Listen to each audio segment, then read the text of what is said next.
Saat konferensi pers di Istana Kepresidenan Bogor, Jawa Barat Jumat siang, Presiden menyebut telah menerima masukan dan keberatan berbagai pihak terkait isi rancangan KUHP. Presiden memerintahkan Menteri Hukum dan HAM Yasona Lauli sebagai wakil pemerintah untuk meninjau kembali sejumlah pasal bersama DPR dan menjaring masukan dari kalangan masyarakat.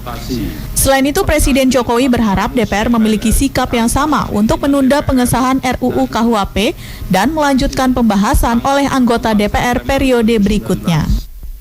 Mengikuti perkembangan pembahasan RUU KUHP secara seksama.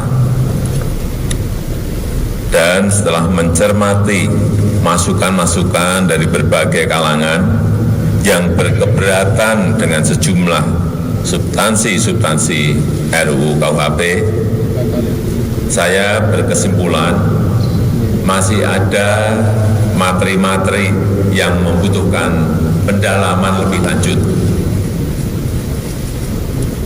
Untuk itu, saya telah memerintahkan Menteri Hukum dan HAM selaku wakil pemerintah untuk menyampaikan sikap ini kepada DPR RI, yaitu agar pengesahan RUU KUHP ditunda. Usul DPR RI. Sementara itu, Ketua DPR RI Bambang Susatyo memastikan pengesahan rancangan Kitab Undang-Undang Hukum Pidana ditunda sesuai permintaan dari Presiden Joko Widodo. Menurut Bambang Susatyo, penundaan tersebut karena ada beberapa pasal yang masih menjadi pro kontra, terutama pasal kumpul kebo, LGBT, kebebasan pers, serta penghinaan terhadap kepala negara. Masa jabatan tahun 2000. Meminta kepada DPR agar pengesahan rancangan undang-undang KUHP ditunda atau dipending atau di hold untuk sementara karena ada beberapa pasal-pasal yang masih pro kontra. Dan saya sebagai pimpinan DPR sudah berkomunikasi dengan beberapa pimpinan fraksi dan sepakat untuk mengkaji kembali apa yang sudah disampaikan oleh Meski belum memastikan batas waktu penundaan pengesahan RKUHP, namun DPR akan kembali membahas RKUHP ke Bamus pada Senin mendatang untuk meminta masukan dari para pimpinan fraksi. Diketahui RKUHP menjadi polemik di masyarakat lantaran ada sejumlah poin dinilai janggal.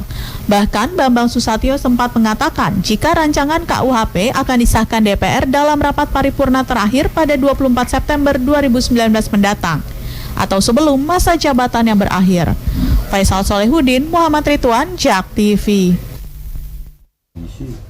Ya, kembali lagi di Newsroom pemirsa. Dalam dialog hari ini kami akan membahas Presiden minta RUU KUHP ditunda. Oke, saya ke Pak Abdul terlebih dahulu. Ya, Pak Abdul, ada 14 pasal ya yang menuai kontroversi yang harus dikaji ulang. Apa yang akan terjadi kalau pasal-pasal ini disahkan? Saya mau tahu tanggapan Pak Abdul. Yang pertama begini,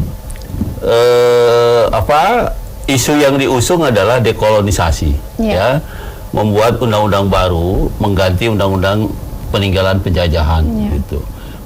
Dari sudut bentuk, saya 100% setuju, gitu. Tetapi dari sudut substansi, ternyata dari yang 14 itu, esensinya itu terjadi rekolonialisasi, pemunculan kembali pasal-pasal sebenarnya ada beberapa yang sudah dibatalkan oleh Mahkamah Konstitusi dimunculkan lagi, gitu. Artinya yang terjadi adalah bahwa kita belum berubah sebenarnya, pikiran demokratis kita itu belum masuk ke dalam pasal-pasal itu. Nah, karena itu kalau kemudian dipaksakan yang 14 pasal itu termasuk penghinaan presiden, kemudian soal gelandangan, soal makar, soal berita bohong dan sebagainya, ya, saya kira itu akan terjadi, ya paling enggak secara yuridis akan banyak banyak gugatan ke Mahkamah Konstitusi, ya, permohonan judicial review. Walaupun saya sendiri agak pesimis, ya, tapi ya pasti itu yang akan terjadi, gitu. Tapi hari ini kita akan menyaksikan ada banyak keberatan masyarakat di beberapa kota nih, ya, ada di Sumatera Barat, ada di Jakarta, ada di Yogyakarta yang besar gitu. Artinya apa? Artinya memang masyarakat keberatan terhadap isi dari KUHP ini gitu. Nah, sehingga kalau menurut saya presiden harus tegas. Sesekali dia minta. Bahkan sebenarnya kalau dia mau pakai alasan aspirasi masyarakat, dia juga harus membatalkan revisi undang-undang KPK itu harusnya sekalian gitu, karena itu memang ditentang oleh masyarakat gitu. Nah, karena itu kemudian mendorong masyarakat kemudian ikut mengkaji. Kalau kemudian ini ditunda, nantinya pasti masukan akan banyak ya, dan KUHP pun mungkin akan lebih baik dari yang seperti sekarang ini ada gitu. Tapi Pak Abdul, kenapa pasal-pasal ini bisa muncul lagi? Kan katanya sudah dihapus ya dulu. Ya, nah itu tadi. Nah, saya nggak ngerti apakah ketidakmengertian atau kesengajaan. Kalau tindak pidana itu mens rea-nya udah jelas gitu ya. Bahwa mau masukkan lagi pasal-pasal yang sebenarnya sudah tidak cocok dengan zaman demokrat, umpamanya penghinaan terhadap presiden. Kalau lihat sejarahnya, penghinaan terhadap presiden itu adalah pasal yang muncul untuk melindungi ratu. Ratu itu kan Belanda dulu kan kerajaan monarki, ya kan? Supaya ratunya tidak dibikin malu dan sebagainya, munculkanlah pasal itu. Kalau ada yang menghina ratu dan sebagainya. Tapi kemudian ketika kita merdeka, ya, menjadi negara yang demokratis, pasal itu sudah tidak cocok. Ya, sekalipun diletakkan sebagai delik aduan, judulnya penghinaan presiden, itu udah bikin ngeri orang gitu. Apalagi kita punya di dalam konstitusi kita ada mekanisme pemakzulan presiden, ada cara yang legal gitu menjatuhkan. Nah, kalau ada umpamanya kekuatan politik atau orang-orang yang mencoba dengan cara yang legal itu, bisa dipukul oleh pasal itu gitu, oleh pasal-pasal yang memang sengaja dibuat untuk bisa ditafsirkan sedemikian rupa oleh penguasa atau bahkan oleh penegak hukum untuk memukul lawan politiknya. Dengan kata lain, mestinya dihindarkan pasal-pasal yang menimbulkan tafsir yang banyak gitu, sehingga dia menjadi karet gitu. Dan kalau karet, penegakan hukumnya itu menjadi subjektif gitu, atau suka-suka pelapor atau penguasa atau bahkan suka-suka penegak hukumnya gitu.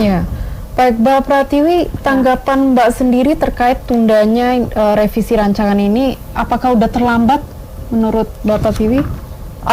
Iya, saya bicara berdasarkan undang-undang saja ya. Berdasarkan Undang-Undang Nomor 12 Tahun 2011 tentang pembentukan peraturan perundang-undangan, jelas di pasal 69 ayat 1 huruf C, dalam pengambilan keputusan paripurna atau tingkat 2 nanti, akan kembali dibuka ruang untuk pihak DPR menyampaikan apa yang menjadi sikapnya dan pemerintah menyatakan apa yang menjadi sikapnya.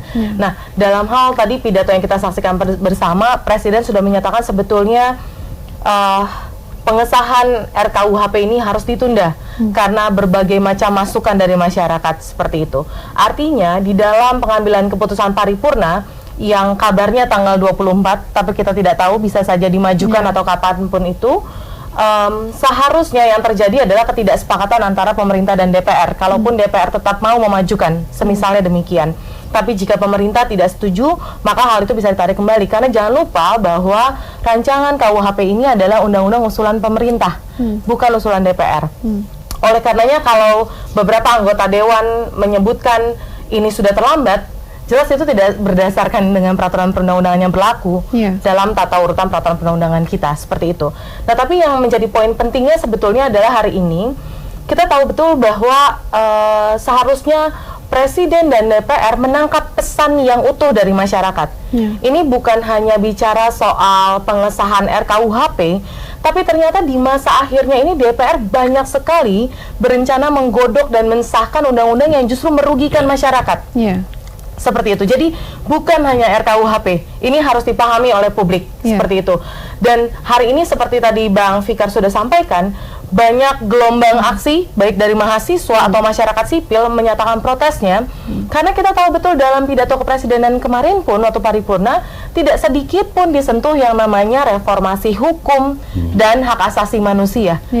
Agenda ini kami anggap tidak menjadi perhatian penting untuk kedepannya Presiden memerintah di periode kedua seperti itu. Nah, ini bagi kami concern yang sangat penting ya, dan harusnya ditangkap sebagai sinyal kuat bahwa 5 tahun ke depan seharusnya agenda reformasi hukum dan juga hak asasi manusia itu harus menjadi concern Presiden dan juga DPR. Prioritas, Begitu, ya. prioritas DPR dan Presiden. Dan beberapa undang-undang yang akan disahkan oleh DPR dalam waktu dekat, seharusnya di beberapa negara itu dalam masa akhir penugasannya, baik legislator ataupun juga eksekutif, itu tidak diperbolehkan mengambil keputusan-keputusan yang strategis yang berkaitan dengan hajat hidup orang banyak. Padahal DPR dalam waktu dekat ini akan memutuskan undang-undang pertanahan, gitu ya. Ada undang-undang sudah diketok kemarin sumber daya air, revisi undang-undang KPK, dan ini harusnya bisa dibatalkan juga, gitu, karena tuntutan masyarakat hari ini jelas. Pertama, batalkan revisi undang-undang KPK kemarin, begitu ya. Mekanismenya harus disesuaikan dengan tentunya mekanisme hukum yang berlaku di Indonesia, bagaimana membatalkan revisi yang kemarin sudah disahkan undang-undang KPK. Lalu tunda pengesahan RKUHP karena 3 alasan. RKUHP ini dibentuk tidak berbasiskan riset atau data yang valid dan evaluasi yang menyeluruh terhadap sistem hukum pidana di Indonesia, dan tidak sesuai dengan politik hukum pemidanaan yang sudah diberlakukan di pemerintah Indonesia, yaitu restoratif justice. Yang kedua, bahwa RKUHP ini hendak disahkan tanpa menampung sampai akhirnya, tanpa membuka ruang yang seluas-luasnya bagi publik. Buktinya apa? Sampai hari ini kami sangat sulit untuk memperoleh draft terakhir yang sudah digodok oleh DPR. Tidak terbuka kepada publik apa perubahan-perubahan yang sudah dilakukan, seperti itu. Dan yang ketiga, sebetulnya banyak isi dari RKUHP ini bertentangan dengan undang-undang yang sudah ada, seperti itu, dan juga bertentangan dengan konstitusi, terutama kebebasan berekspresi masyarakat dan berpendapat, seperti itu. Dan yang terakhir adalah banyak juga isi dari RKUHP ini justru bertentangan dengan program pemerintah itu sendiri. Nah, ini bagi kami sebuah pertanyaan besar. Apa agenda di balik pengesahan RKUHP yang hendak didorong buru-buru ini? Tujuannya apa? Karena dalam isinya itu banyak sekali yang sifatnya destruktif, baik bertentangan dengan peraturan perundang-undangan lain, bertentangan dengan program pemerintah, dan bahkan merugikan masyarakat, dan bertentangan dengan hak konstitusional. Seperti itu. Jadi kami berharap DPR menangkap pesan masyarakat, karena DPR harusnya wakil rakyat ya. Tidak boleh ada agenda-agenda yang terselubung. Kalau ini masyarakat sudah bergerak di seluruh daerah, gitu ya. Ini meminta bahwa batalkan revisi undang-undang KPK, tunda pengesahan RKUHP, dan tunda beberapa pengesahan rancangan undang-undang lainnya yang merugikan masyarakat. Tolong itu menjadi sikap DPR juga, seperti itu. Jadi suara masyarakat bukan hanya dibutuhkan atau didengar pada saat pemilu. Harusnya di masa-masa seperti ini masyarakat juga diperhatikan dan justru diberikan tempat yang terpenting dalam pengambilan keputusan. Baik, kita akan lanjutkan dialog ini setelah jeda yang satu ini. Pemirsa, tetaplah di Newsroom.